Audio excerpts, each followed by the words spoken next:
Bom, muito boa tarde, são 7h05, já demos uma tolerância eventualmente e está na altura de avançarmos com mais uma teia de ideias, a última teia de ideias deste painel de 4 teias de ideias que decorreram ao longo destes primeiros 4 meses do ano.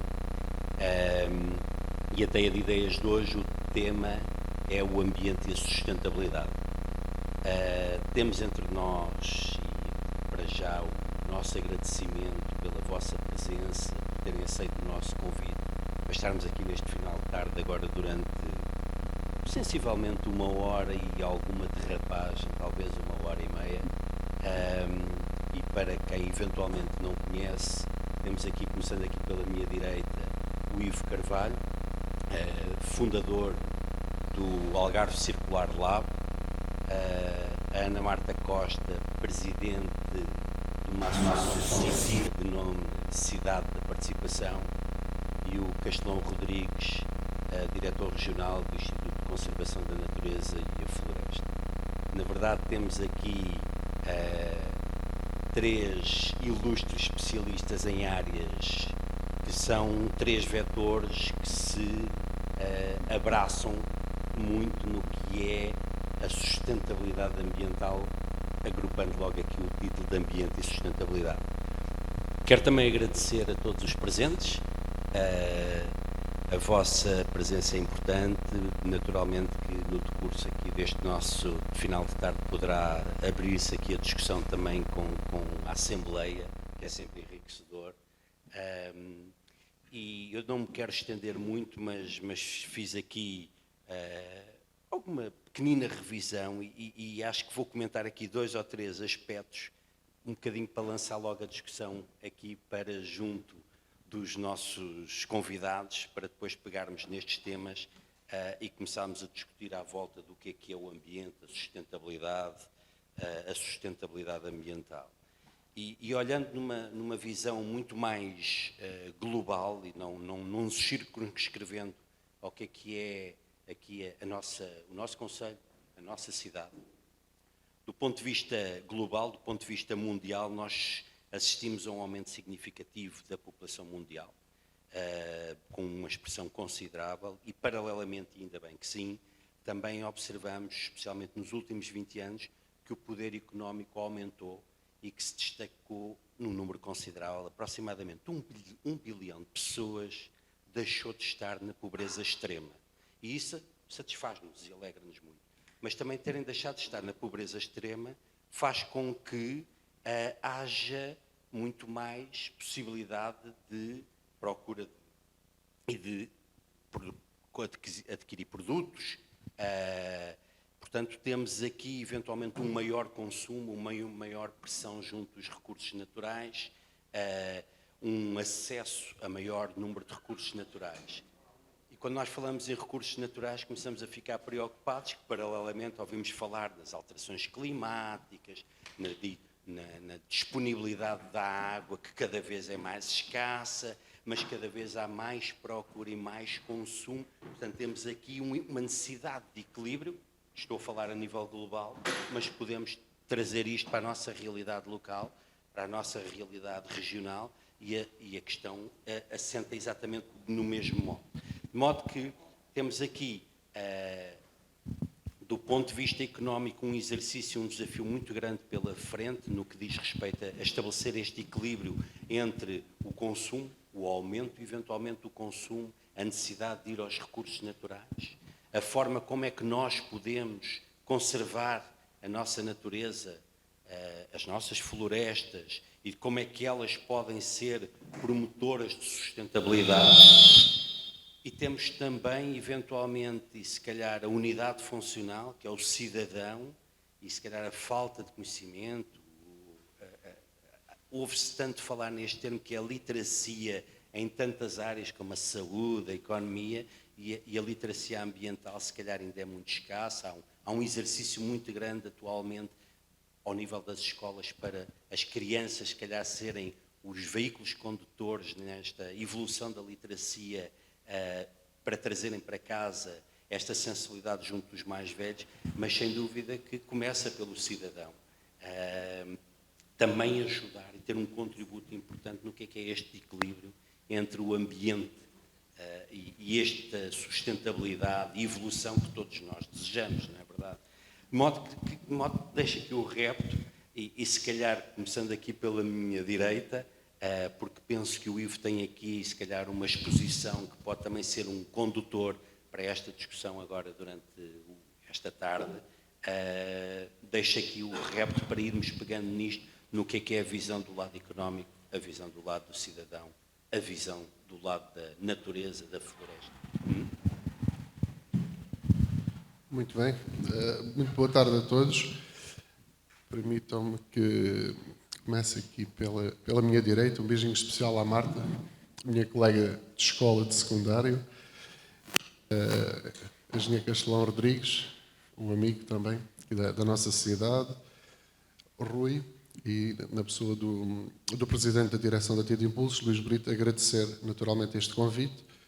E a todos os presentes, muito obrigado também pela presença, assim como aqueles que estão a acompanhar em streaming no Facebook da TED Impulsos.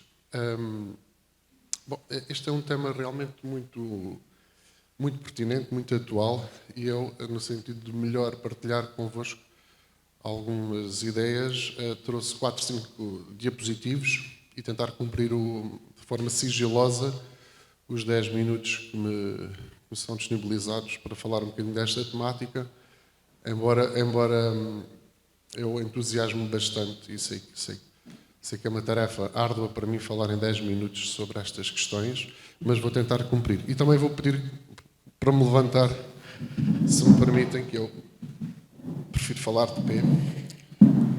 Bom, o que é que eu trago então? Não tenho intenção de forma alguma de dar aqui uma aula, não é esse o intuito, mas sim de partilhar aqui alguns considerantes desta temática com os presentes e ajudar também na discussão, parecendo aqui que estamos um bocadinho combinados entre a introdução e o que vai passar aqui. Mas por acaso não estamos combinados, mas estamos dentro da temática, naturalmente. Portanto, poderíamos passar então. Bom, a verdade é que nós estamos perante um problema muito sério no nosso planeta que tem a ver com aquilo que são os recursos, nomeadamente a forma como extraímos, a forma como transformamos, a forma como produzimos. Se quisermos olhar isto numa vertente, numa dimensão mais industrial, a verdade é que nós temos um conjunto de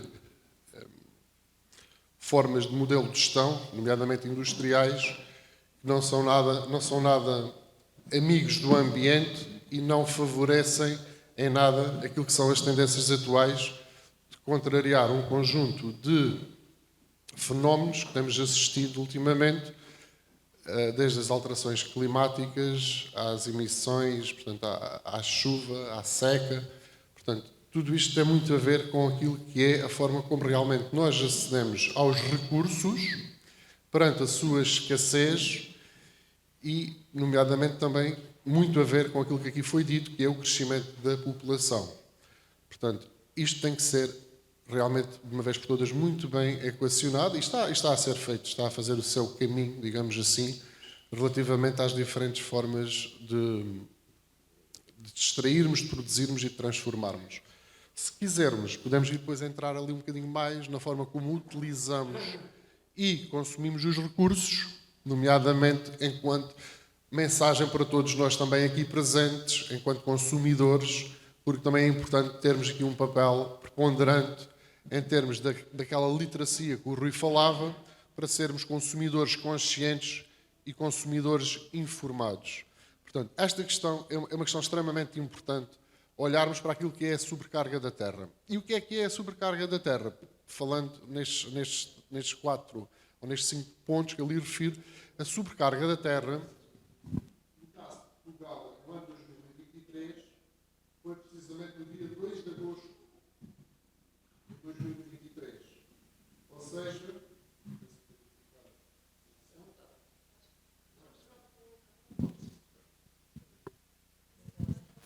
Sim.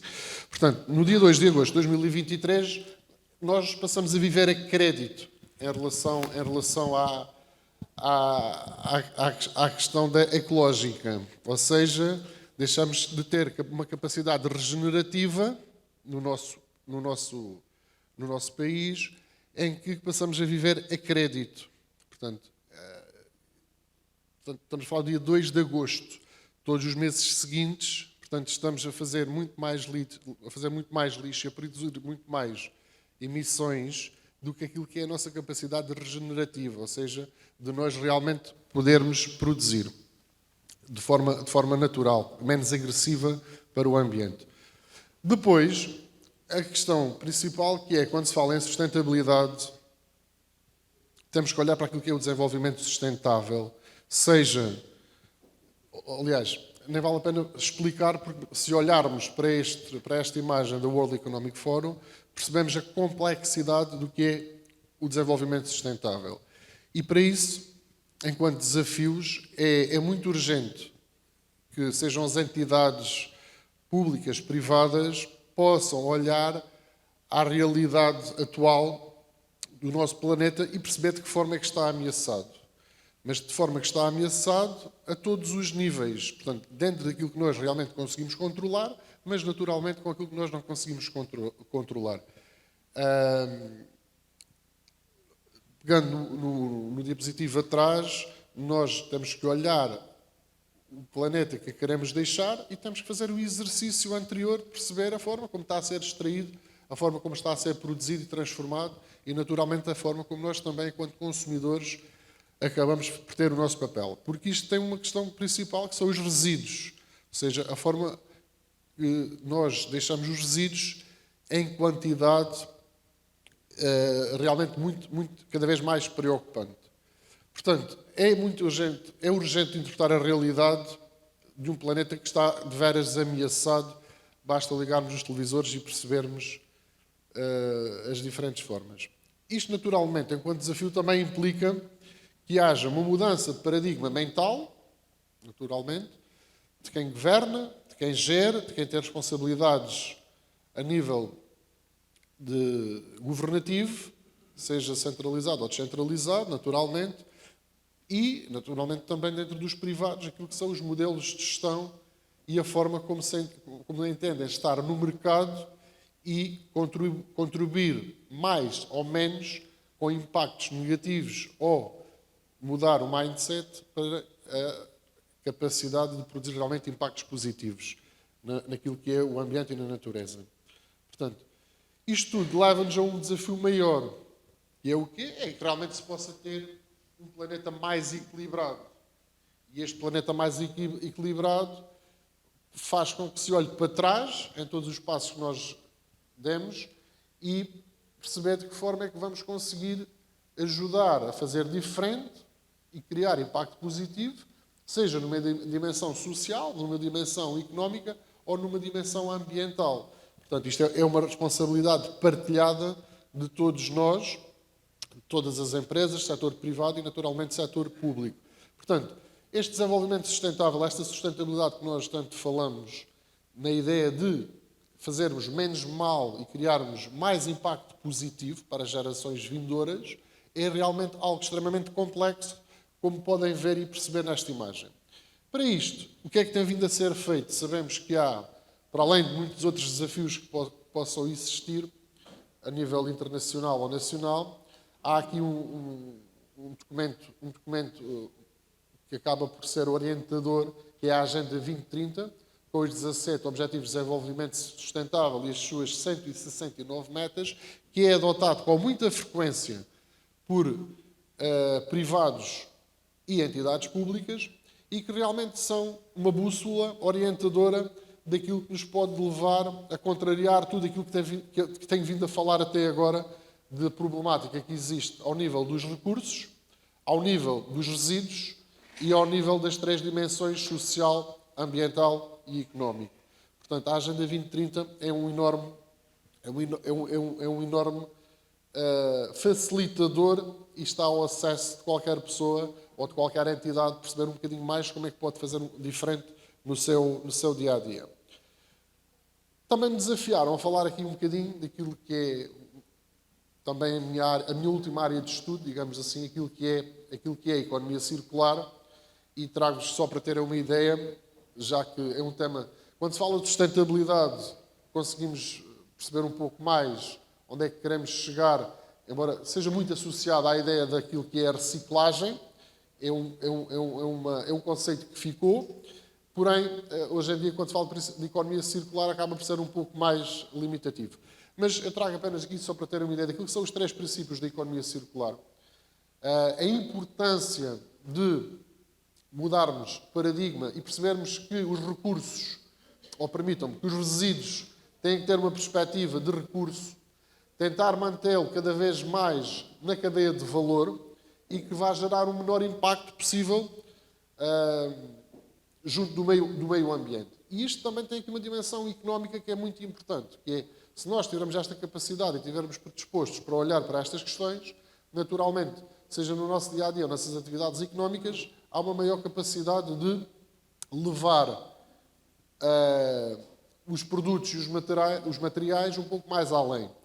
Portanto, estes 3 princípios da economia circular são muito importantes numa lógica de cada vez pensarmos mais no tipo de recurso que utilizamos, mantê-lo no seu capital natural o máximo tempo possível, fazer o menos resíduo possível e, por outro lado, repensar cada vez mais os materiais que utilizamos. O que nos leva precisamente àquilo que são os 10 princípios da economia circular, os 10 R's da economia circular, que pode passar, por favor, que tem a ver com um conjunto de estratégias, talvez estas um pouco mais conhecidas, porque já há grandes cadeias no mercado a falar sobre isto,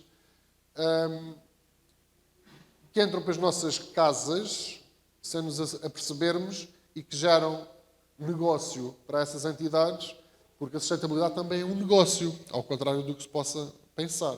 Portanto, estas estratégias de economia circular, mais conhecidas pelos 10 R's, começamos nos 3, já vamos nos 10, podia trazer 12.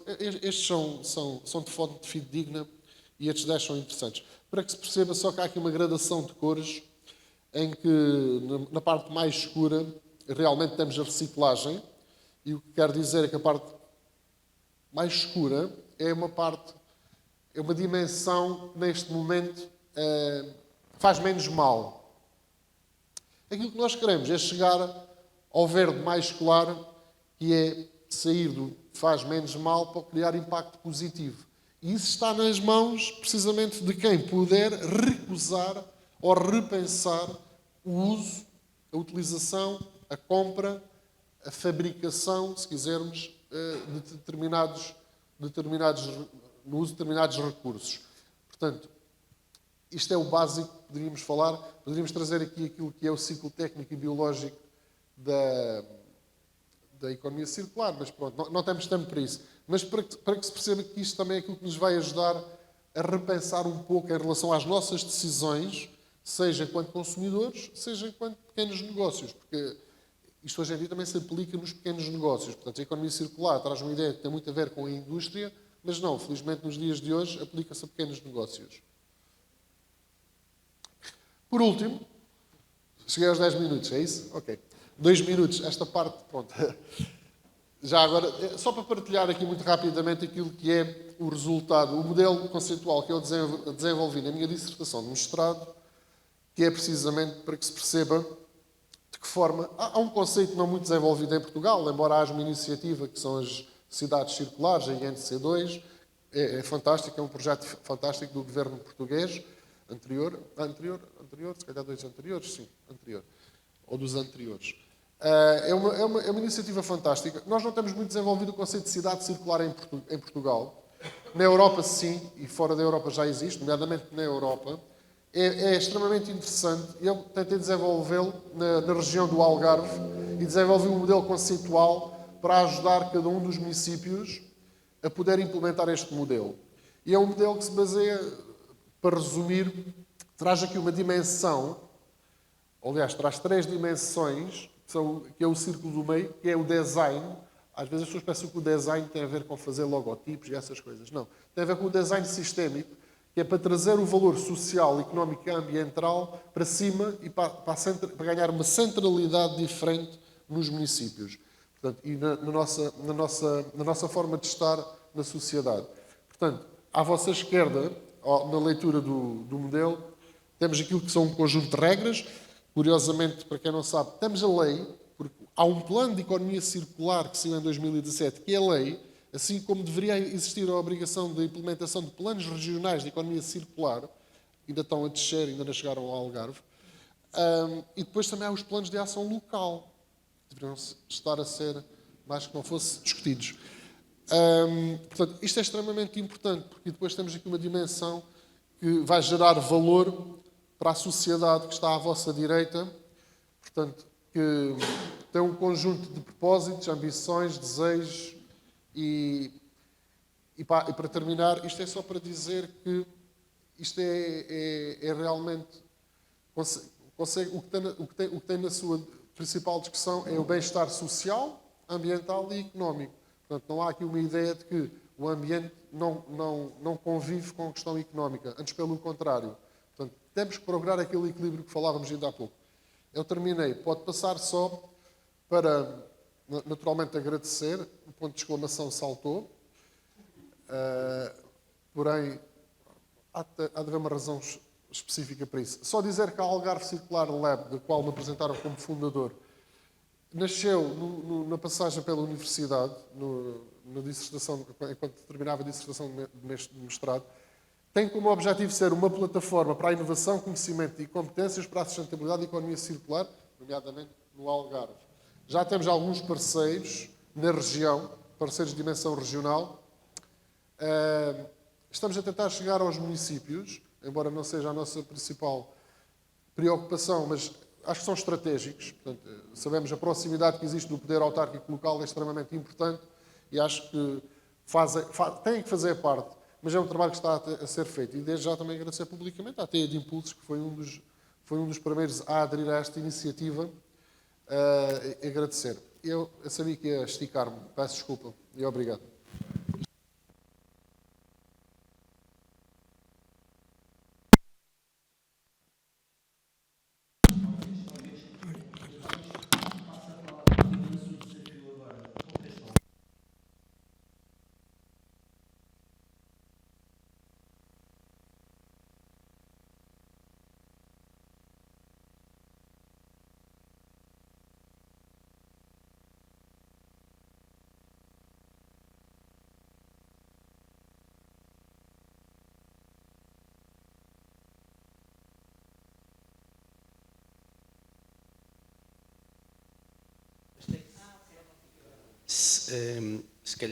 Se calhar depois desta exposição sintética, já estão a ouvir pela terceira vez, parece que ficou bloqueada, se calhar, feita pelo Ivo, parece-me que poderá fazer mais sentido, e porque se falou quase no final do conforto do cidadão, mas da otimização dos recursos, de como é que nós fazemos esta gestão dos recursos de forma consciente entre todos. Se calhar eu lançava a pergunta ao Castelão Rodrigues no que diz respeito aos recursos naturais, que são finitos, e vamos começar a descer até à região do Algarve, os recursos naturais que são finitos, desde a floresta à água, que é tema diário hoje em dia na comunicação social, como é que nós eventualmente vamos trabalhar, evoluir. Já temos linhas orientadoras, já há legislação que nos orienta de como é que nós devemos de caminhar no futuro, mas como é que nós devemos pegar no que diz respeito a estes recursos naturais para ser mais sustentáveis e porque as gerações futuras não tenham uma conta muito elevada a pagar. Obrigado. Começava por agradecer a TEA de Impulso, ao Luís e ao Rui o convite e felicitá-los por estas iniciativas, porque, de facto, perdeu-se o hábito de nos juntarmos e conversar um pouco em sala, e isto tem que se ganhar outra vez esse hábito, e, portanto, felicitá-los porque começa, de facto, com as vossas iniciativas, a termos salas com pessoas interessadas. E, de resto, cumprimentar também aqui os meus amigos e colegas da mesa, assim como todos aqui presentes. E obrigado pela introdução, e eu começava por dizer aquilo que digo bastantes vezes, que eu vou falar um pouco da conservação da natureza e florestas, que é um instituto que eu dirijo aqui na região, e que sofre com o ambiente. Quando muitas das vezes dizem como é que está o ambiente. Bom, o ambiente para a conservação da natureza e das florestas é aquilo que pode ser e é, efetivamente, também um fator que vem em prejuízo desse ambiente.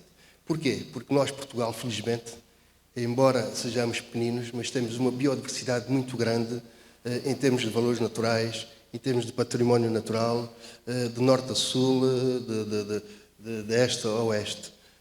Basta ver no Algarve o que é o nosso litoral, o que é o nosso barrocal, o que é a serra, o que é o Sotavento e o Barlavento e o centro, enfim, há uma diversidade muito grande. Essa diversidade e esta riqueza no património fez com que, de facto, nós, Portugal, tivéssemos aderido àquilo que foi a Convenção de Ramsar, em 1971, na cidade do Iraque, em que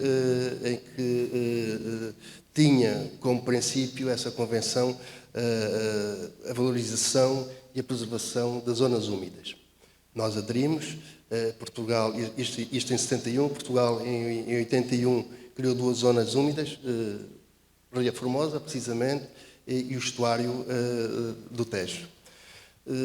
Mais tarde, também, com base na Convenção de Berna, que tinha como princípio articular e cooperar os diferentes países naquilo que era a defesa dos seus valores, nós também aderimos e, de facto, faz com que Portugal esteja na senda da defesa do património natural, também na primeira linha.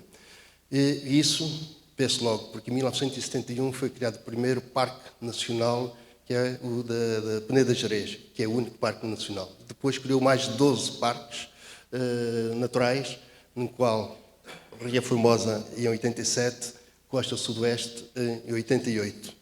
E em 1975 criou a Reserva Natural do Sapal de Castro Marim e Villarreal de Santo António. Porquê? Porque, efetivamente, estes territórios tinham muitos e têm muitos valores que têm que ser preservados, e valorizados. Evidentemente, quando se criaram os parques, houve, por parte da comunidade, reações bastante negativas, no sentido de que ia entrar o proibicionismo. E, efetivamente, nessa fase, foi esse o conceito que, de facto, se passou e que se praticou, que era proibir para não se estragar. De resto, nessa geração, se havia uma florzinha, não se podia dizer nada a ninguém, e ainda há gente nos serviços que tem esta mentalidade, são desse tempo. Se há uma flor num determinado local, não se pode dizer nada a ninguém, porque se for lá muita gente ver, estraga-se a flor, ou estraga-se o habitat. E, de facto, entrou-se nessa senda. Mas, felizmente, também devo dizer que, se não fosse muito do proibicionismo, Ria Formosa, as Ilhas Barreira, se calhar hoje tínhamos prédios de 2 ou 3 andares e que, efetivamente, já não era aquilo que é hoje e manter a riqueza que teve. A Costa Sudoeste, onde nós ouvimos falar muito hoje sobre a questão das estufas, aquela imensidão de estufas. Embora, naturalmente, que temos que compreender que, ao ser criado esse parque natural, já existia um perímetro de rega. E esse perímetro de rega, com investimentos avultados de toda a comunidade, teve que criar ali algumas exceções. E, efetivamente, isso acontece. Mas, também, com base nestas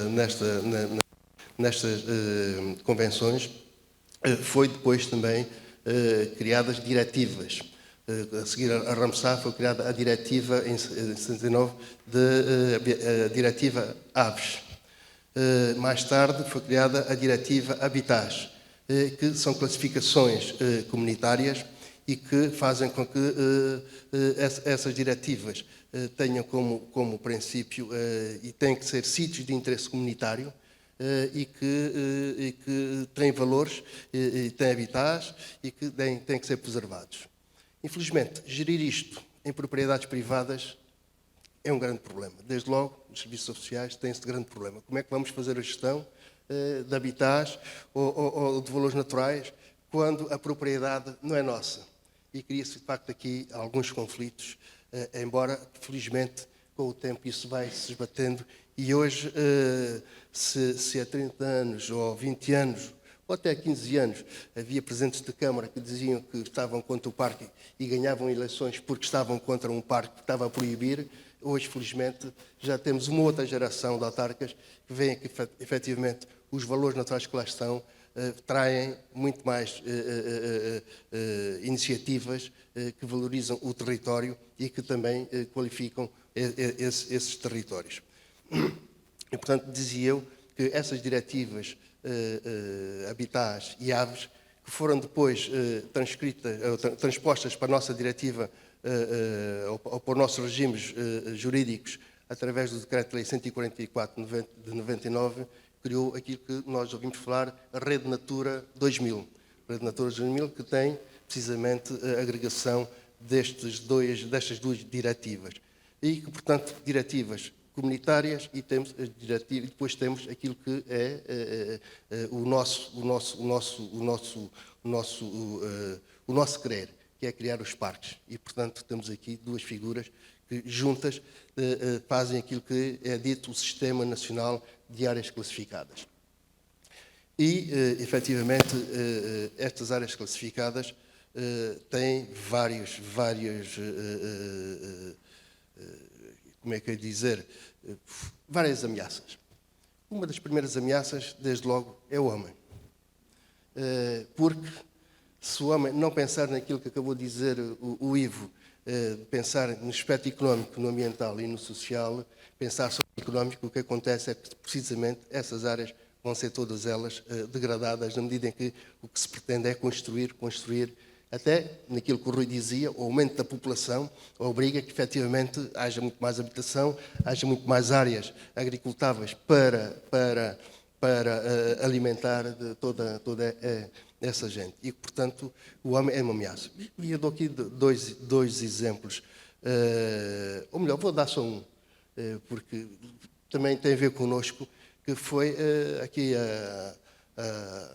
há 15 anos, não havia o lince ibérico, que é o habitat natural aqui do Algarve e Alentejo, e a Marcata, não existiam, desapareceram.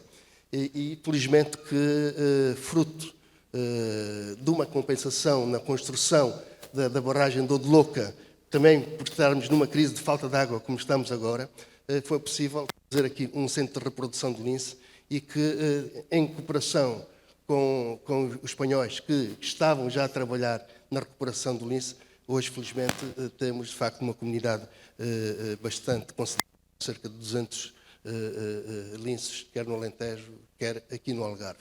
Nós, no Algarve, este ano, já soltamos 2 linces, o ano passado soltamos 4, e, portanto, pensamos que estamos aqui a valorizarmos. Portanto, isto tem a ver com a ameaça ao homem, que foi precisamente o homem que levou ao desaparecimento do lince, mas também ele reconheceu que era necessário recuperá-lo e, felizmente, que aqui está. É uma das delas. Outras das ameaças, naturalmente, são as alterações climáticas.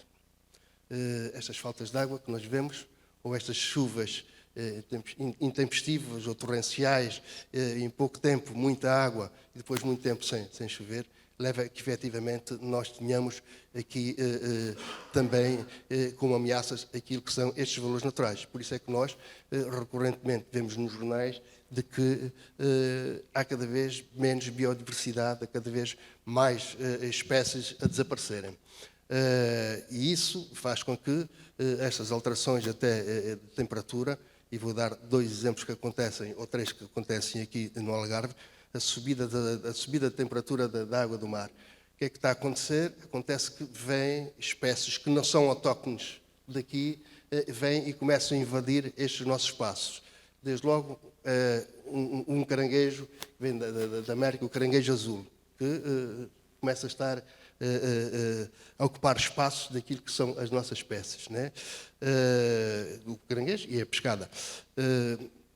Em termos de padrarias marinhas, as nossas padrarias marinhas começam a estar a ser ocupadas por uma, que é de nome Caulerpa, e que também começa a ocupar espaço. Portanto, isto leva a que, efetivamente, comece a mudar e a alterar aquilo que é o habitat natural e as espécies que lá vivem. Portanto, o ambiente ter implicações naquilo que é a natureza e naqueles valores naturais que nós aqui temos neste nosso rico Portugal. Mas também, e se tiverem atenção, se forem pelas estradas, veem muitos pinheiros a morrer. Quer pinheiros bravos, se formos ali para a zona de Vila do Bispo, que já tem centenas de anos, infelizmente, a morrerem. Pinheiros mansos a morrerem, para além de outras árvores, naturalmente. Né? Tudo isto resultado daquilo que o homem também contribuiu, na medida em que ele próprio também, ao utilizar muito mais energias a partir do carbono e libertando muito mais dióxido de carbono, aumentando a temperatura, portanto, eliminando aquilo que era o buraco, aumentando o buraco de ozono, faz com que, efetivamente, nós tenhamos essas consequências em terra. E, portanto, dizer que esta questão de nós só querermos e pensando muito em nós próprios, e esquecendo que, por vezes, uma formiga, por vezes não, muito, uma abelha é importantíssimo, porque ela é que vai fazer a polinização, e se não houver abelhas na polinização, não temos vivos para nos alimentarmos. Portanto, passa de, mas é importante que, efetivamente, isso esteja muito presente em nós, porque a natureza, ou o ICNF, não é dono destes espaços, destes territórios, como eu disse, são privados. Isto somos todos nós. Somos todos nós. Aquilo, efetivamente, são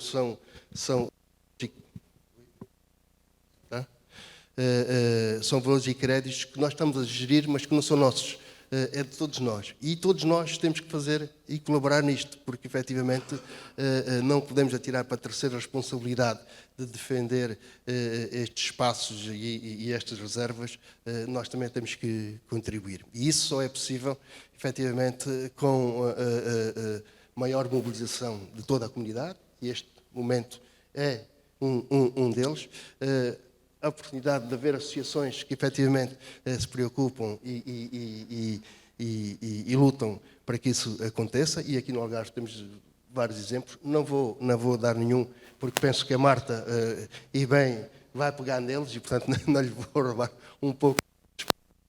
Mas dizer que, efetivamente, o que é importante é que se perceba que este Sistema Nacional de Áreas Classificadas, quer seja os parques, quer sejam as reservas, quer seja a rede Natura, que é um património riquíssimo que nós temos no nosso país e que temos que valorizá-lo. E valorizando, tendo pessoas nesses espaços, valorizando, fazendo a gestão desses espaços, mas todos nós, e não deixando a responsabilidade para terceiros na gestão desses espaços. E por isso, deixo já aqui também este pedido de contributo, um pedido de contributo que tem a ver com as zonas especiais de conservação e as JECs e as ZEPs, que tem a ver com a avifauna e os habitats, que não tinham, ainda não têm nenhum plano de gestão.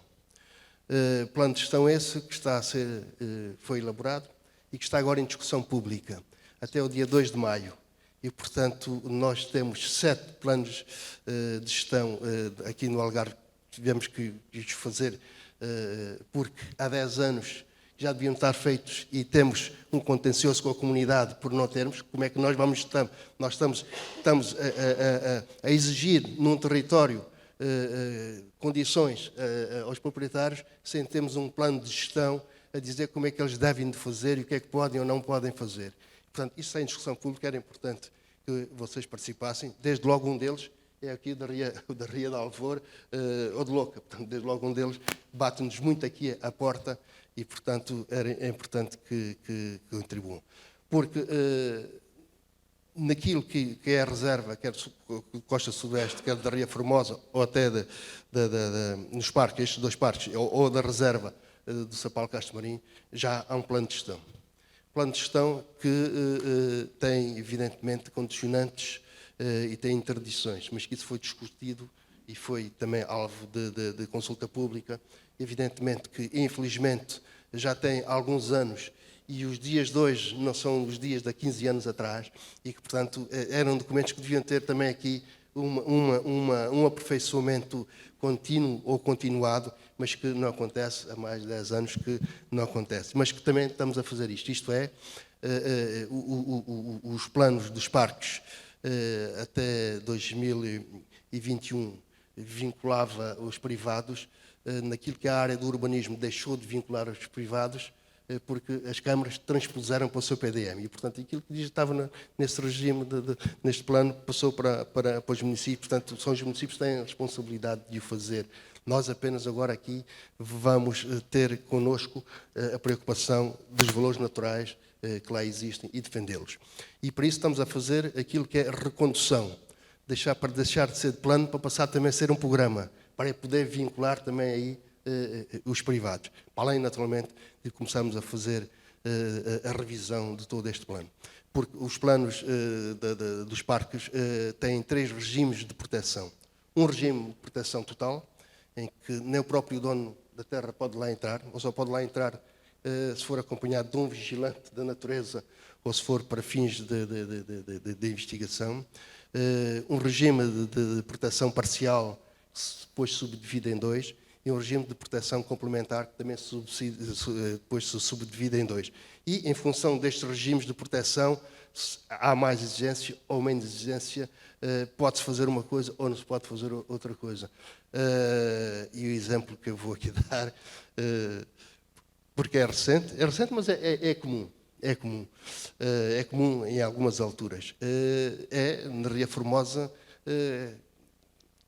jovens que querem casar e gostam de fazer precisamente a cerimónia na praia. E muitas das vezes, e principalmente agora nesta altura, quando nos pedem, nós, onde é que é o local? Temos que ver onde é que é o local, porque se for junto de uma duna, hoje os pássaros estão a nidificar, o ralho de coleira vermelha estão a nidificar e, portanto, não pode casar, não é? Mas, de facto, e porquê? Porque tem havido houve um afastamento muito grande daquilo que são as competências do serviço, porque também tem sido um instituto com várias alterações ao longo dos tempos, daquilo que é a comunidade. E a comunidade tem que conhecer para poder saber como é que deve lidar com ela. E isso é um trabalho que tem vindo a ser feito. Começou em 2019 com um decreto-lei que é o 119, que foi implementado depois em 2021 com a cogestão. Hoje, os parques têm uma cogestão, não nas competências próprias da Autoridade Nacional, que é o ICNF, mas naquilo que é a comunicação, na divulgação,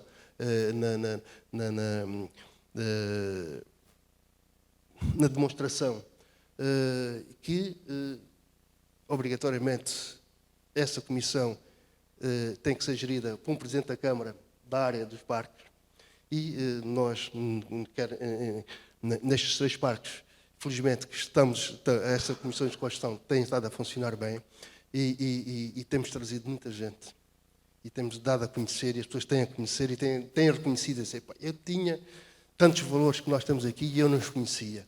Eu até faço determinadas coisas que agora tenho que saber como é que faço ou porque é que o faço. É importante e, portanto, esta aproximação e esta abertura é fundamental para que, de facto, possamos perceber o que é que nós temos, o que é que nós podemos fazer e qual é o nosso contributo neste espaço.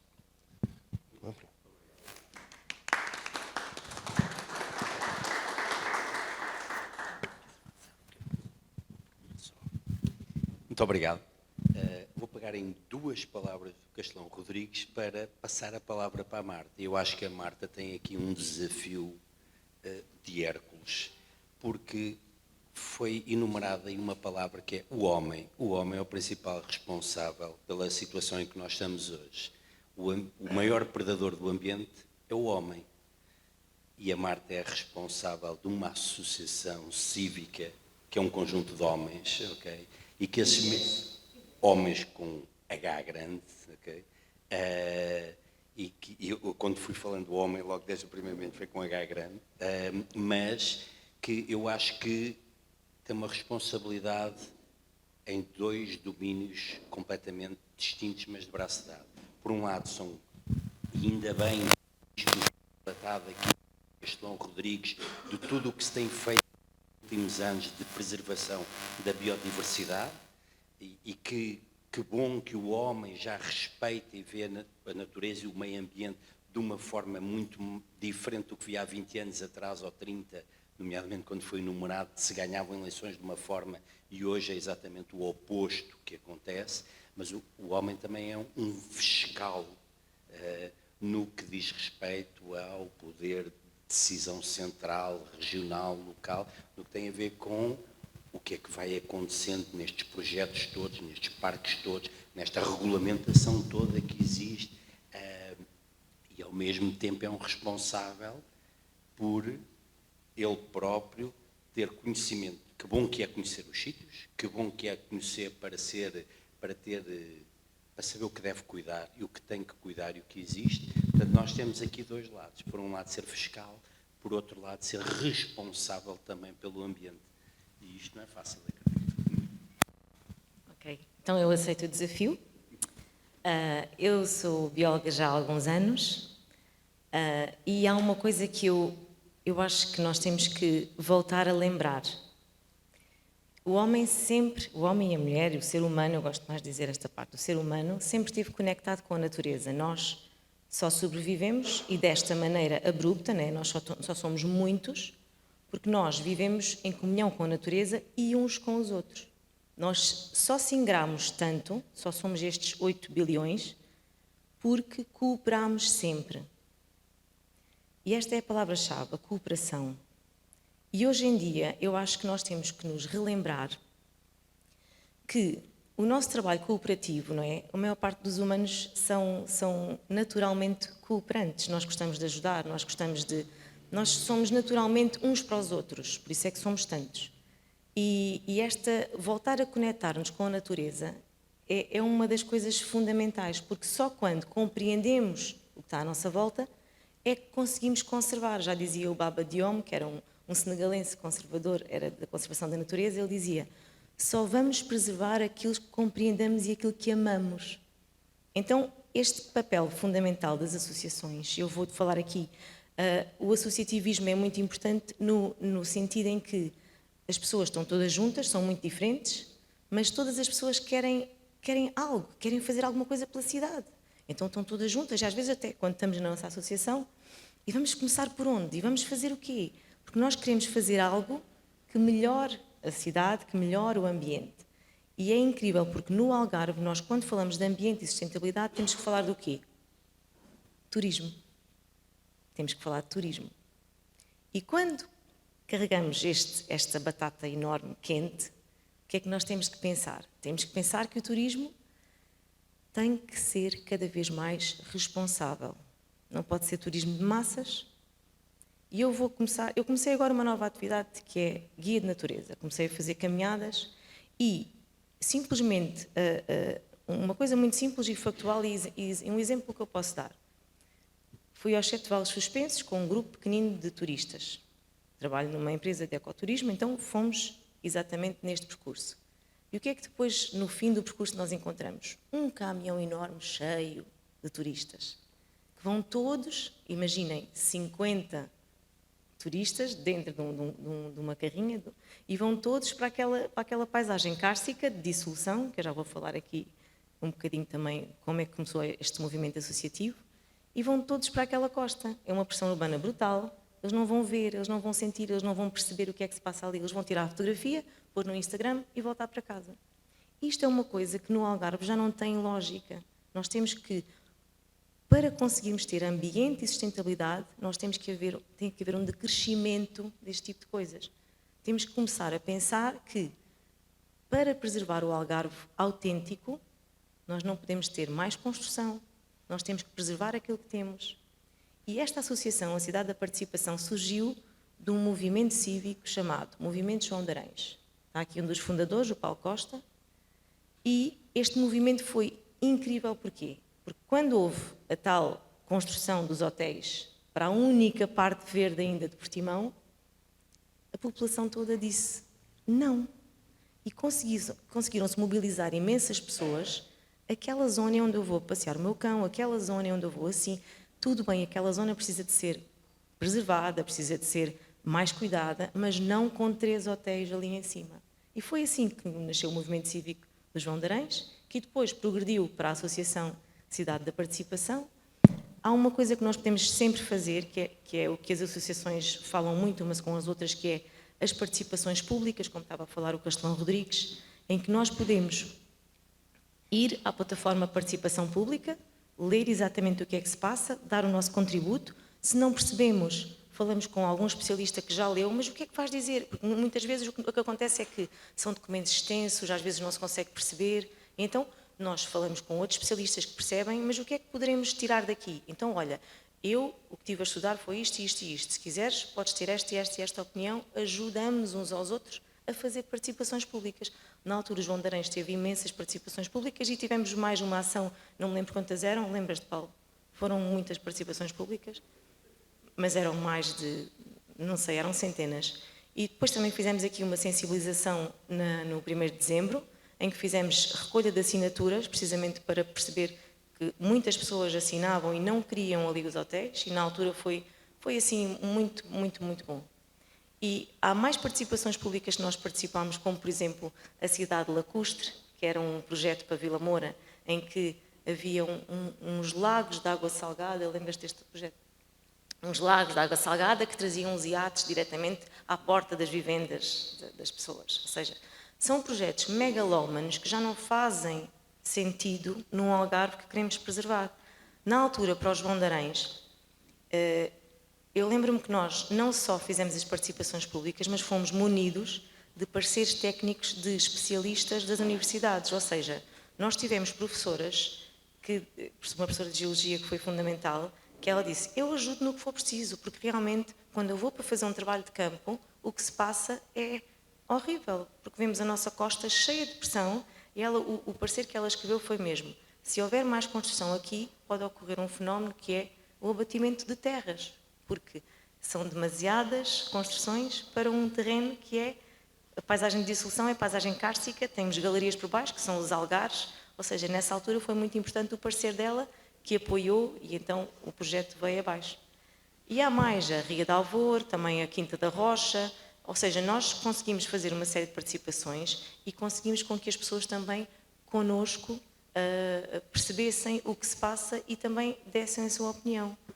Quando o Castelão estava há pouco a falar de realmente não conseguimos fazer às vezes muita coisa porque os terrenos são privados, isto também é um outro problema, mas que também já começa a ser ultrapassado com as tais gestão ambiental partilhada. Ou seja, os privados também já perceberam que quando salvaguardam o seu território, podem obter alguns subsídios comunitários que pode fazer com que, por exemplo, aquele terreno venha a ser visitado ou comece a ter passeios, ou seja, comecem a tirar proveito de preservar a própria natureza. E agora houve uma coisa que eu acho que foi histórica, que a Cidade da Participação, juntamente com várias associações, ONGs, mas o fundamental foi o movimento Salvar as Alagoas, na pessoa de uma cidadã que é a Anabela Blofeld, que nunca desistiu de uma das brancas, as Alagoas Brancas são aqui em Lagoa, que é uma pequena zona úmida, e o que aconteceu foi, já desde 2017 que isto aconteceu, era uma zona assim, só tinha aves, e era conhecida pela sua avifauna. E então havia um projeto para aquela zona, onde já está um Aldi, um Apolónia, e ia ser construída ali mais uma superfície comercial. Só que havia esta cidadã que era feroz na sua defesa, contagiou o movimento do João de Arães, e nós, juntamente depois com mais associações, e entretanto já ficou a Cidade da Participação, nós conseguimos movimentar agora cerca de 13 ONGs, mas depois com mais ONGs também, que também depois mais tarde vieram, e nós conseguimos o quê? Já conseguimos uma reunião onde tive eu, Castelão Rodrigues, o Ministro do Ambiente Duarte Cordeiro, o engenheiro Banza, engenheiro, não é? Exato, que é o Presidente do ICNF Geral, a Giota, uma colega da Giota, mais o Movimento Cívico Salvar as Alagoas, a Almargem, e nós conseguimos uma reunião com o Ministro do Ambiente em que nós debatemos exatamente a importância das alagoas, e desta reunião o que é que saiu? Saiu que o Fundo Ambiental iria comprar este terreno e a Câmara iria ser a responsável pelo terreno. E agora, no dia 20 de Abril, vamos fazer um evento, e estamos muito orgulhosos, porque vai ser um evento com autarquia, associações, ONGs, um movimento, e vai ser aberto à comunidade, aos cidadãos, vai, entretanto, está a ser divulgado online, e isto é, respondendo à sua pergunta, o poder do cidadão. Começou com uma cidadã que contagiou um movimento, que contagiou várias associações, levou vários anos, mas isto tudo para responder que nós, enquanto cidadãos, temos que nos envolver, temos que nos informar, temos que cruzar informações, temos que ir buscar especialistas, porque muitas vezes a academia também se fecha. A academia tem um conhecimento incrível, mas depois tem tanto trabalho. E as instituições é a mesma coisa. ICNF, APA, ARH, APA, agora esqueci-me, CCDR, ou seja, eles também têm imenso trabalho, não é? Por isso é que existem estas participações públicas, porque as participações públicas servem como uma ajuda para este trabalho das entidades, que depois até podem interligar as academias com as associações e trabalharmos todos juntos, porque lá está a nossa capacidade colaborativa e a nossa reconexão com a natureza. E falar de ambiente e sustentabilidade sem falar que o Algarve tem mesmo que repensar, não é? Porque se nós pomos o cartaz do João de Arães, não pomos o cartaz da Praia da Rocha e da construção da Praia da Rocha. Então, temos que cada vez mais pensar no que queremos para a cidade, mas temos que nos envolver, não é só falar mal no Facebook. Nós temos que perceber factos, que cruzar informações e temos que ter muita paciência. Porque a verdade é esta, é que se não tivermos paciência para comunicar uns com os outros, dentro das associações, com os cidadãos, com a academia, se nós não tivermos esta conexão, não conseguimos fazer muita coisa. Mas se conseguirmos, é um trabalho fabuloso. E agora, este dia 20 de Abril, que o Castelo Rodrigues também está convidado, vai ser exatamente esse culminar de um trabalho feito e que começou por uma cidadã, a Anabela Blofeld. Acho que está, não sei se é preciso mais algum. Não sei se já passei o tempo.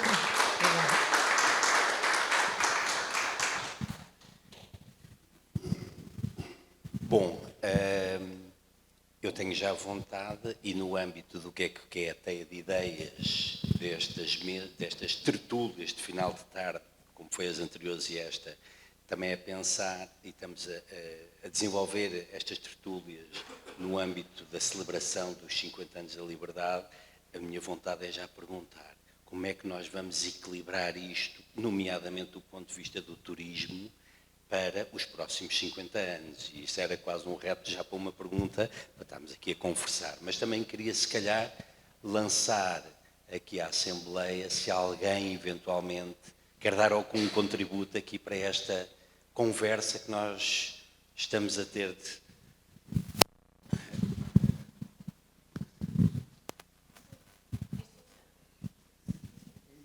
Som. Vai. Boa noite a todos. O meu nome é Paulo Maia. Põe mais longe do microfone. Para ficares na gravação. Okay. Não ponhas tão perto e não ponhas tão longe. Assim? Põe assim. Sim. Também pertenço à Sociedade da Participação, o movimento. E tenho aqui um pouco de... ajudando aqui algumas coisas em relação ao Algarve. Eu sou de Lisboa. Sou imigrante em Portimão desde 2011, Algarvio faz 20 anos este ano, e sempre digo às pessoas que as pessoas não conhecem o Algarve, e muito menos os algarvios. Quem vem de outros sítios vem cá para baixo, vai, como já foi dito, vai para a praia, esquecem-se que 2/3 do Algarve é serra. Há outro Algarve que eu tento sempre, na minha mini rede social ou aqui nestes eventos, dar a conhecer, que é a Serra. Há a Via Algarviana, Acho que é um projeto muito giro da Almargem, que eu já fiz, até de Sagres até Alcotim. Mas acho que os algarvios, e isso é que me faz às vezes confusão, são os algarvios não conhecerem a região. Eu às vezes, há aqui um monte de casos que eu poderia dar, há pessoas, e em 2024, minha mulher é professora, na Major David Neto, alunos não conhecem a Foia. Alunos que nunca foram a Monchique. E isso faz pessoas que não conheciam, agora já conhecem mais porque o Algarve, ali o Benagil já ficou conhecido. Pronto. Mas havia pessoas, quando eu cá cheguei, não conheciam o Benagil. E faz-me bastante impressão, porque o Algarve só está muito vocacionado para o tal turismo de massas, que espero, embora eu não partilhe se calhar aqui de alguma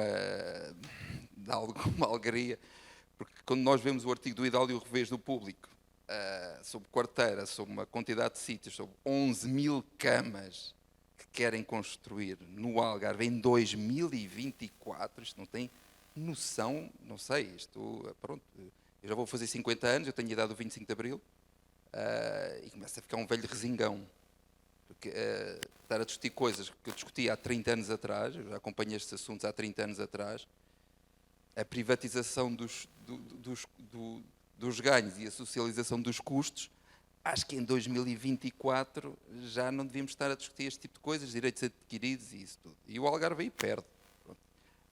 E como estava a falar a Ana sobre este turismo, será que é isto que o Algarve quer? Pronto, isto era aqui um pouco partilhar.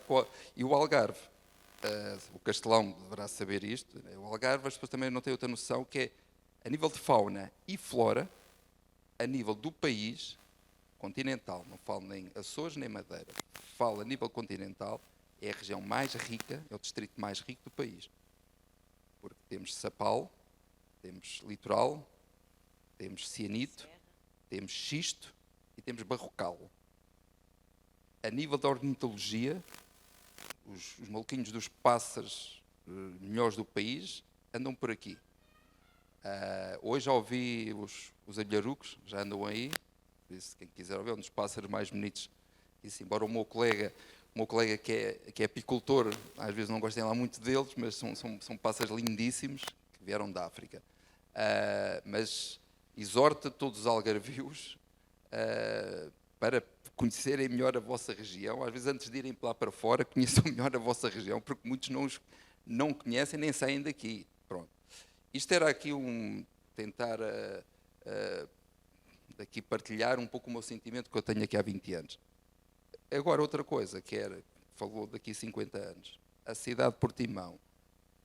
Já que estamos aqui, acho que é uma cidade que falta tremendamente espaços verdes, não está minimamente preparada para as alterações climáticas que já estamos a sentir.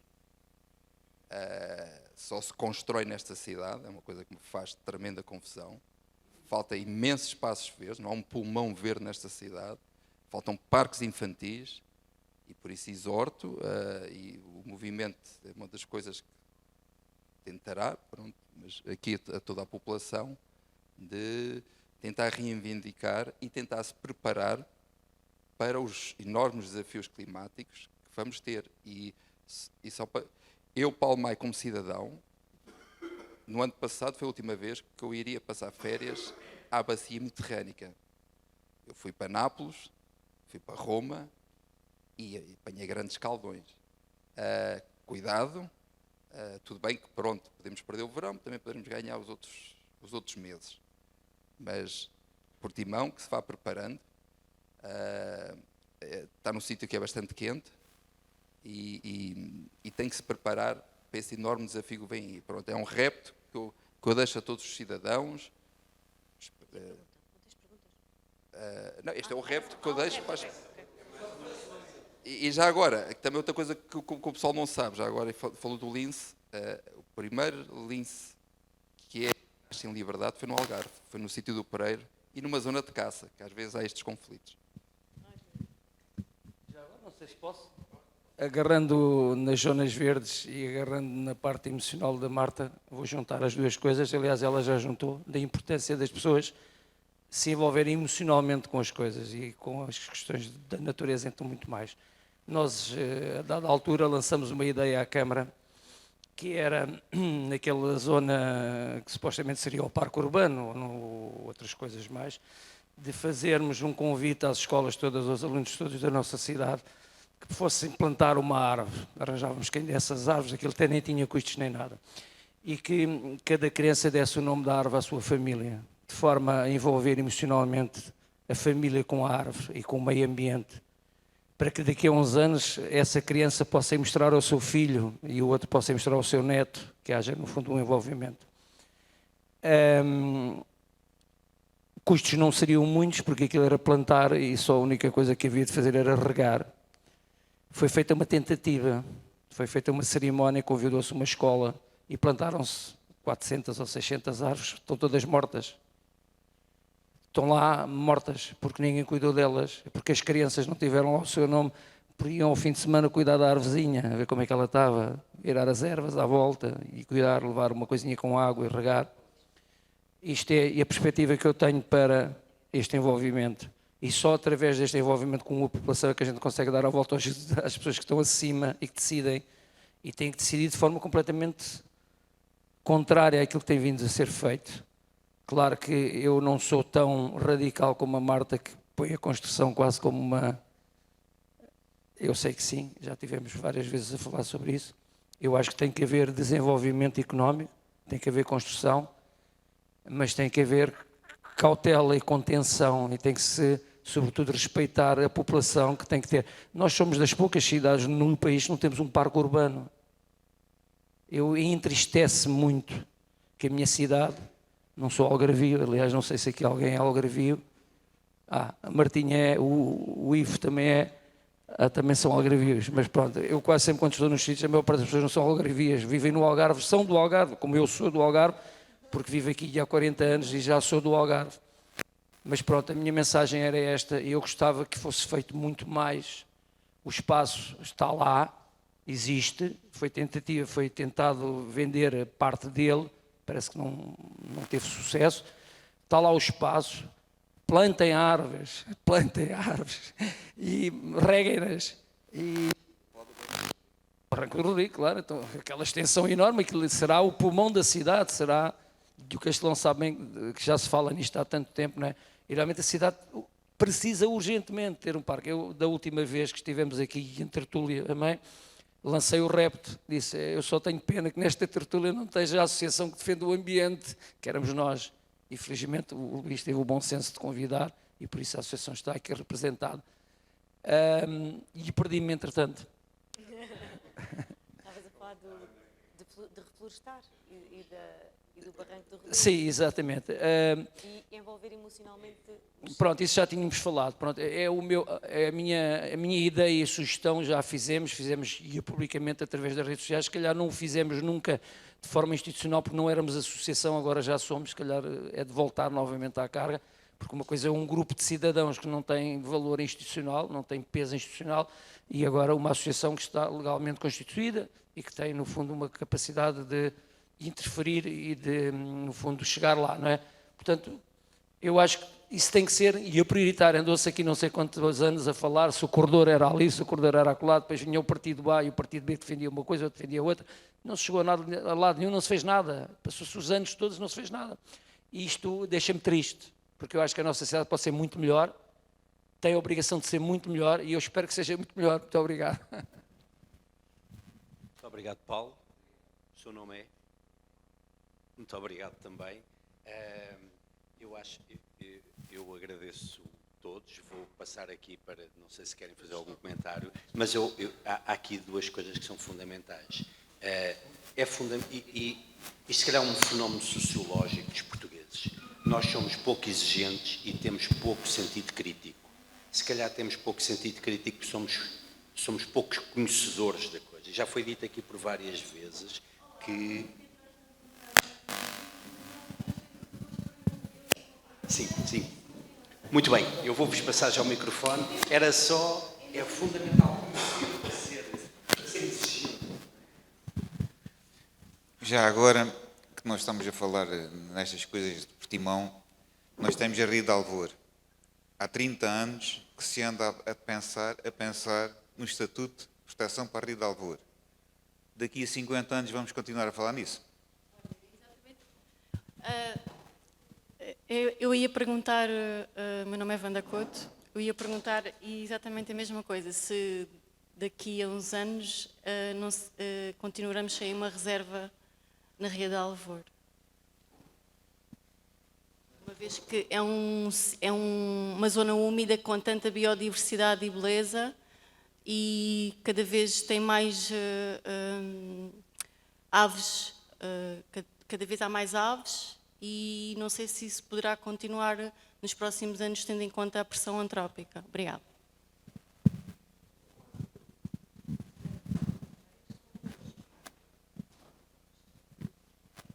Já agora, também um processo que eu acho que também Portimão devia repensar, até ver mais o urbano de costas voltadas para o rural.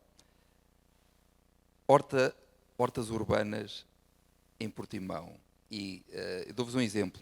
Quem vem dos Três Bigos e está a descer, quem vem de Alvor e está a descer para o Aldi e para o Lidl, do lado direito está lá 2 ou 3 hortas urbanas de um senhor. Eu quando vou ao pão a pé, passo por lá, no outro dia estava a plantar favas, ele oferece, segundo me disse, vocês que são daqui, acho que aquela zona teve para ser uma gasolineira, não sei quando é que foi, por isso, acho que Portimão também, tudo bem, estamos num sítio que é mais seco.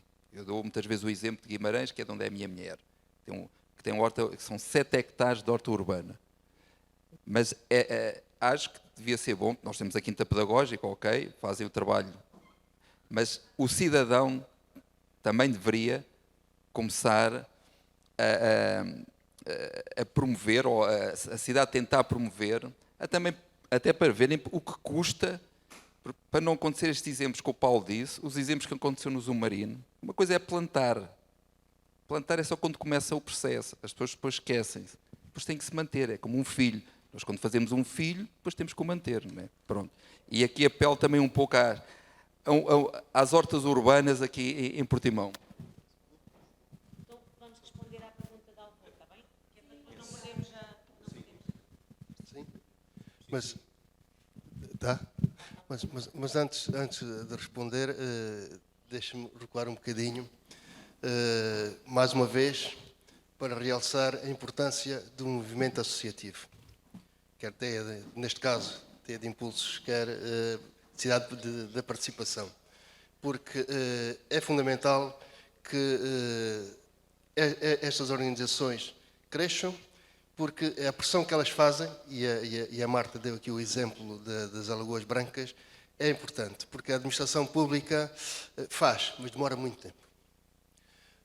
Nós o que estamos a verificar hoje já começou a acontecer há muito tempo.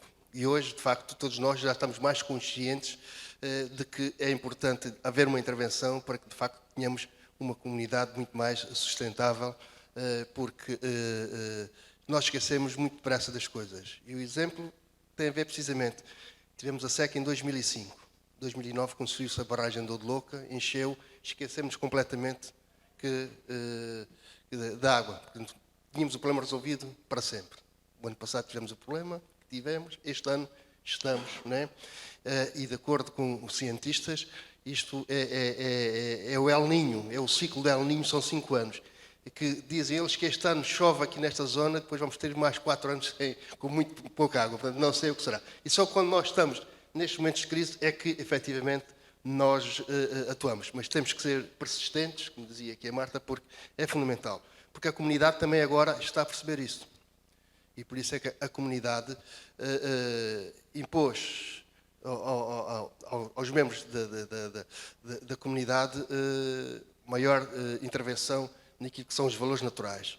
E criou uma regra, que é a regra 30-10-30. 30-10-30 que tem a ver com 30, tem que haver 30% de mais espécies a serem preservadas. que estão em vias de extinção, estão em degradação de habitats, tem que haver 30%. Tem que haver 10% de áreas restritas, em que, efetivamente, essas áreas para defender e não haver intervenção humana em termos de outras atividades, turismo e por aí fora. E 30% que cada país da comunidade vai ter que ter 30% do seu território em áreas classificadas. Nós, Portugal, somando Rede Natura, somando os parques, as reservas, já estaremos muito perto disso. Mas, para a área marinha, não. Por isso é que, felizmente, este ano foi criada a Pedra do Valado, aqui entre Lagoa e Albufeira. Não é?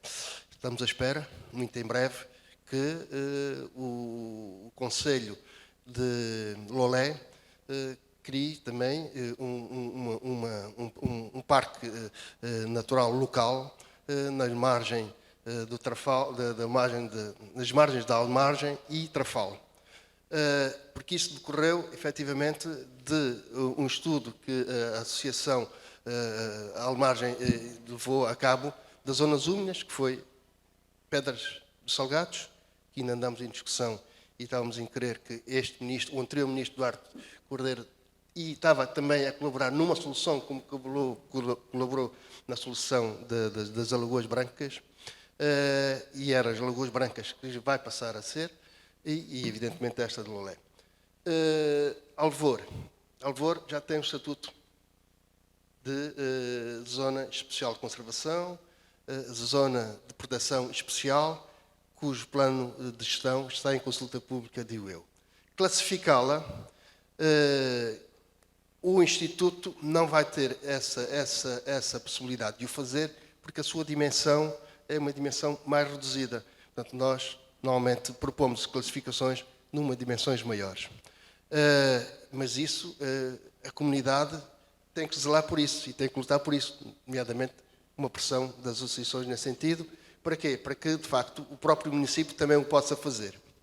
Eu tenho algumas responsabilidades, porque também já passei por este município, mas a dada altura entendi que me devia de ir embora, precisamente porque estas questões ambientais, estas questões do verde, eram as questões que menos estavam na preocupação, que era a minha preocupação. E um exemplo que eu dou, aquela avenida na Praia da Rocha, o Jardim Central, como veem, que é que tem? Uma espécie autóctone e tem pedras de cores, né? Isto já prevendo aquilo que poderia ser a falta de água. Mas João de Arães, fui eu que felizmente também levei ao Executivo mandar encerrar todo o processo que lá estava, já constituído, do loteamento que lá estava. Né? E outros exemplos. Mas, portanto, penso que isso são, para classificar aquilo, penso que é uma intervenção que devemos ter que fazer mais junto da autarquia, embora ela já tenha sido anunciada. O ano passado, no aniversário da Associação Rocha, foi anunciado. Confesso que não sei qual é o processo, porque este processo é um processo interno da Câmara, não sei se dá ou não. Mas, terminando, dizendo que, portanto, e naquilo que eu estava a dizer, nós temos que ser persistentes e insistir bastante, porque, e dei o exemplo dos 30, 10, 30, mas também vou dar outro exemplo que é do Prado ao Prato. Do Prado ao Prato, em que a própria comunidade europeia também já percebeu que, de facto, os valores naturais estão em causa. E para haver sustentabilidade tem que haver, de facto, aqui uma intervenção em várias áreas. Uma delas é precisamente a questão da agricultura, que é uma atividade que não é licenciada, podemos fazer onde queremos, como queremos, a não ser que, evidentemente, haja apoios comunitários e obrigatoriedades em termos de espécies ou documentos, mas a própria comunidade estava a impor, porque agora ficou suspenso, fruto destas manifestações dos agricultores por toda a Europa, estava a impor que houvesse menor utilização de pesticidas ou herbicidas, enfim, por aí fora, estava a impor que as explorações passassem a ter 10% de pousio, não fossem todas elas agricultáveis, mas ter pousios, e, portanto, está aqui a exigir um conjunto de situações que evidentemente isso podia... E uma delas também era aumentar a agricultura biológica em detrimento da agricultura convencional, pese embora a agricultura biológica alimentará toda esta gente que existe sobre a Terra, possivelmente isso não acontecerá, não é? Mas, portanto, há também já essa preocupação e esperamos é que, efetivamente, se nós queremos preservar aquilo que é nosso, que a gente faz. Porque, e volto a insistir, o ICNF gera um ativo, são estas áreas classificadas e protegidas, mas cabe-nos a todos nós fazer e intervir no sentido de elas, de facto, serem sustentáveis. Muito obrigado, Marta. Bom, eu gostava de tomar da palavra pelo seguinte. Naturalmente, eu não fiz no início, mas poderei fazer agora. Eu não estou aqui na qualidade de autarca, mas já que foi falada a questão da Ria de Alvor, portanto, foi anunciado precisamente o ano passado, no aniversário da Associação Arrocha, que iriam iniciar todo o processo de tornar a Ria de Alvor como uma zona de interesse regional, porque está limitada pela sua dimensão, não pode ser a nível nacional, e terá que ter um município adjacente, portanto, tem que integrar uma parceria, neste caso vai ser naturalmente com Lagos. Pronto, essa era uma questão. Depois gostava de falar aqui, porque fiquei com a sensação que há aqui uma má relação entre aquilo que é a questão da sustentabilidade e a questão do turismo, e esta questão mais ligada até à natureza. Portanto, ou seja, não, das intervenções do público. Das intervenções do público pela questão da construção e tudo mais. Bom, é assim, o que tem que existir é uma capacidade de regular essas questões. Porque aquilo que é o posicionamento dos destinos turísticos sustentáveis requer que haja realmente um empenho por parte das autoridades centrais, regionais, locais, em fazer o seu trabalho. Porquê? Porque, no nosso caso, entre aquilo que é o litoral, o Barrocal e a Serra, nós temos um potencial de exploração enquanto destino turístico sustentável que tem que ser visto e pensado e desenhado de forma integrada.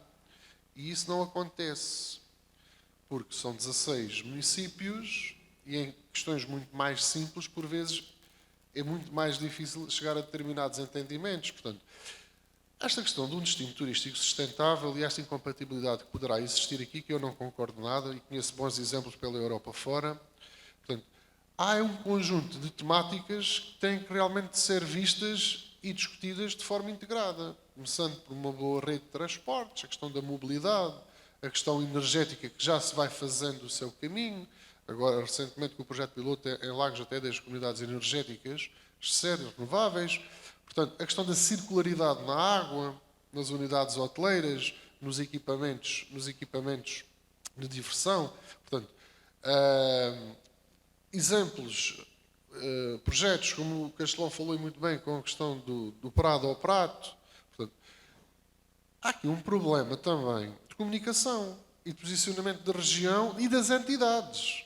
Porque quando se está a fazer uma iniciativa desta natureza, era importante divulgar e comunicar às pessoas que os próprios municípios, as próprias entidades, estão a fazer um caminho da Agenda 2030 e que estão a integrar nas suas atividades estratégias de economia circular. Mas eu não percebo porque é que há uma resistência a esta linguagem. Portanto, quando se faz realmente um conjunto, ou quando se determina um conjunto de práticas de reduzir o impacto negativo, nós estamos a ter alguma sensibilidade para a questão ambiental, seja mais ligada à natureza, seja mais ligada à atividade turística mais convencional que nós conhecemos, do turista de sol e praia. Mas nós temos toda a região do Algarve, e falo, porque também já aprofundei um pouco dessa dimensão, tem todo o potencial para ser uma região piloto enquanto destino turístico sustentável. Agora, tem que começar logo na sua promoção no exterior, mas tem que estar articulada cá dentro. As vizinhas têm que se sentar e conversar. Portanto, para quê? Porque há planos que se têm que desenvolver, há questões estratégicas que têm que ser discutidas e tem que haver essa capacidade entre municípios de darmos e promovermos a região de forma integrada nestas questões. Em bom rigor, a região de turismo do Algarve tem desenvolvido algum trabalho nesse sentido. ou pelo menos tem tentado desenvolver algum trabalho nesse sentido. Até com uma dimensão de trabalho que não se vê, mas que é a formação e capacitação dos trabalhadores da indústria hoteleira. Esse trabalho tem que ser feito, mas isso também tem que ser comunicado. E esta questão da sustentabilidade é preciso perceber que isto é transversal a todos os níveis. Desde do guia, a competência do guia, a questão da gastronomia, a questão da praia, a questão da natureza. Portanto, agora, estou aqui também numa posição. Portanto, é preciso perceber que isto tem que haver aqui uma visão integrada, tem que haver uma visão integrada da sustentabilidade. Por isso é que os ODS são 17. Por isso é que há 10 princípios ou há 10 estratégias de economia circular. Né? Portanto, esta questão é extremamente importante, porque eu, se quiser promover o melhor que o Algarve tem do ponto de vista da natureza, mas vou para lá com um autocarro, não é? E se calhar nem tenho lá recipientes para as pessoas colocarem os resíduos, o lixo. Portanto, isto acaba por ser uma questão bastante complicada. Todos nós sabemos, em termos de mobilidade da região, se quisermos, há poucos destinos com esta autonomia de proximidade entre o sol e mar e serra. Portanto, esta proximidade que nós temos tem um potencial enorme. Mas isto para dizer o quê? Tem que se colocar em cima da mesa esta questão de termos uma região de posicionamento de destino turístico sustentável. Na prática, não na teoria. Portanto, o que nós temos neste momento, temos um conjunto de atividades, ações e boas intenções soltas que é muito pouco conseguem vender lá fora e ganhar esse posicionamento. Porque há aqui questões interessantes. Agora, no outro lado da procura, os turistas, há estudos recentes que dizem que estão dispostos a pagar um pouco mais para deixar um bocadinho menos de impacto negativo. Portanto, isto é estudo, isto está em cima da mesa, esta discussão. Agora, se nós não nos soubermos posicionar enquanto destino turístico sustentável, pronto, estas questões são pertinentes. E até estamos a falar de ruído. Até questões de ruído. Eu há dias li, eu penso que seja na Croácia, os trollers foram proibidos na calçada para proteger a população do barulho que se fazia a todas as horas durante a noite. Portanto, em Veneza agora passaram a visita lá a determinados canais, passaram para 10 euros.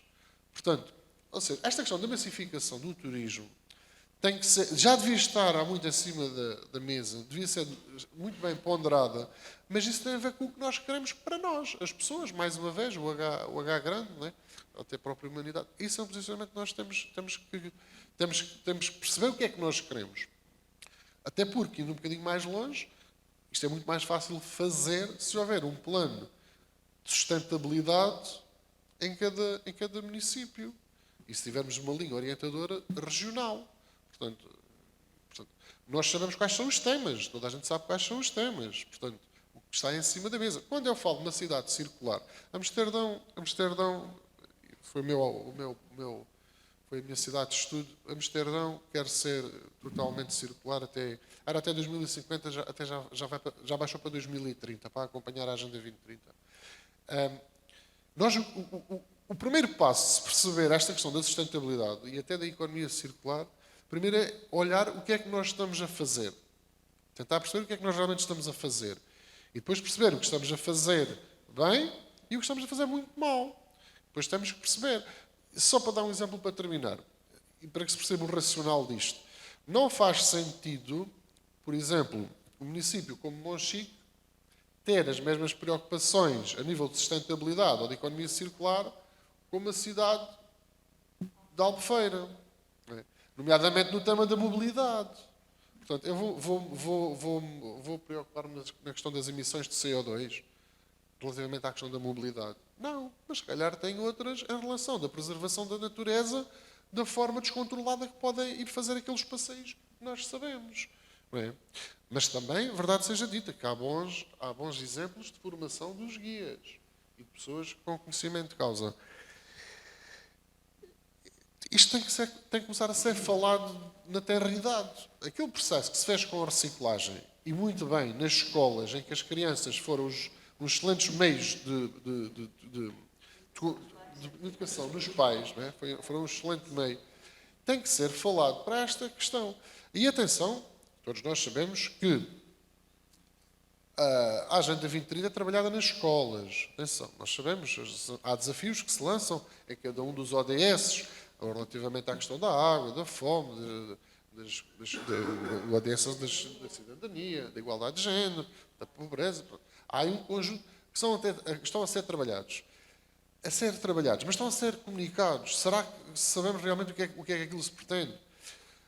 Os municípios, aliás, apanhar as mãos no fogo. Não há de haver nenhum município da região do Algarve ou do país que não esteja garantidamente a trabalhar 10 ou 12 ODS.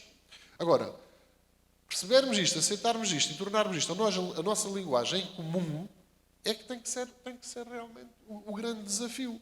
Porque continuarmos a discutir estas preocupações com questões básicas, como falava, e muito bem, que se calhar até nem conhecermos ali o que melhor temos ao nosso lado. Quer dizer, isto tem que haver uma estratégia, tem que haver um pensamento, tem que haver um plano de ação para estas coisas. Para reduzir o impacto negativo, para termos essa consciência, senão isto é realmente muito preocupante. Agora, a verdade é que nós estamos no monossetor, necessitamos diversificar. E diversificar passa muito por ter novas alternativas de oferta de atividade. E será que vamos conseguir? Somos uma região atrativa para a indústria? Somos, mas que tipo de indústria? Lá está, temos que nos posicionar. Essas é que são as grandes questões que eu acho que são muito importantes. E cada município tem o seu enorme potencial. Não tem que ser visto todo por igual. É como a problemática da água não é igual em todos os lados. Há sítios. Eu lembrava-me aqui um exemplo no âmbito da Iniciativa Nacional das Cidades Circulares. Portanto, uma das cidades aqui era Moura, presumo eu, e curiosamente, no mesmo grupo de trabalho, tinha uma terriola dos Açores, em que tinha água, portanto, e curiosamente, isto foi muito bom porque permitiu discutirem estas temáticas, mas para percebermos também que o nosso território é muito desigual em vários aspectos, portanto, desde a disponibilidade dos recursos, desde a forma como trabalhamos os resíduos. Portanto, eu acho que há espaço para tudo. Agora, encontrar o equilíbrio e esta cooperação que a Marta dizia é sempre um bocadinho mais difícil, dá mais trabalho. Pois dá. Marta, quero fazer um último comentário das exposições. Breve. Pronto, em relação à Ria de Alvor, podemos, se quiserem, podemos falar juntos com a Rocha. Nós também temos, é uma das associações que também está connosco nas Alagoas Brancas.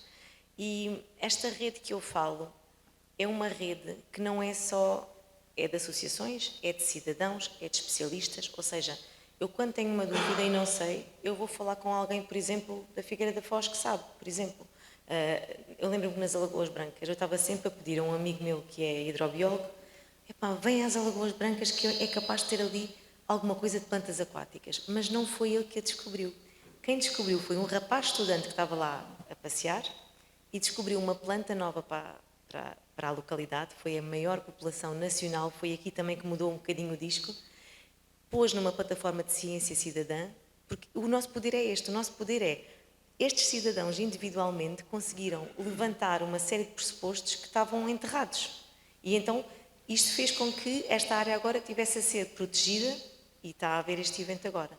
Para a Ria de Alvor, eu aconselho, por exemplo, que falemos com a Rocha, que se envolvam em movimentos cidadãos e que estejamos sempre atentos a estas coisas. Eu lembro-me que eu vi o plano de ação da CCDR para as infraestruturas verdes e estava lá realmente escrito Corredor Ecológico dos Londarães, estava lá realmente escrito Ria de Alvor, estava lá o Morgado do Quintão, ou seja, tudo isto está a ser trabalhado para que os municípios consigam salvaguardar estes locais, mas lá está, tem que ter fundos para. Mesmo a Pedra do Valado, na altura eu falei com uma colega minha, que é bióloga marinha no CCMAR, E eu perguntei sobre se era possível, por exemplo, o João de Arães, que até foi o Paulo Costa que levantou isto, poderia ser considerado uma área marinha protegida. E ela diz, Marta, tu não imaginas o trabalho que temos que ter para saber se existem valores para conseguir fazer dali uma área marinha protegida. Ou seja, nós, para fazermos uma proposta, temos que falar com todo e mais algo, muitas pessoas, para perceber se aquilo tem validade científica e técnica. Isto para dizer que, por exemplo, o João de Arães, que se calhar também tem valores, e pode ser uma proposta que também façamos, se poderá existir mais uma área marinha protegida para aquela zona da Praia do Alemão. Porque há zonas aqui que tinham florestas marinhas enormes e que agora já não as têm. E as hortas urbanas. Pode também existir projetos como foi, por exemplo, o projeto de Tavira, que foi um projeto vencedor, que eles fizeram as hortas urbanas de Tavira, e já há cidadãos a trabalhar nas hortas e em mais municípios, em que eles fazem talhões e as próprias pessoas vão fazer as suas hortas e vão usufruir delas. E pronto, e realmente é envolvendo-nos localmente que conseguimos, como é que é? Act local, think global.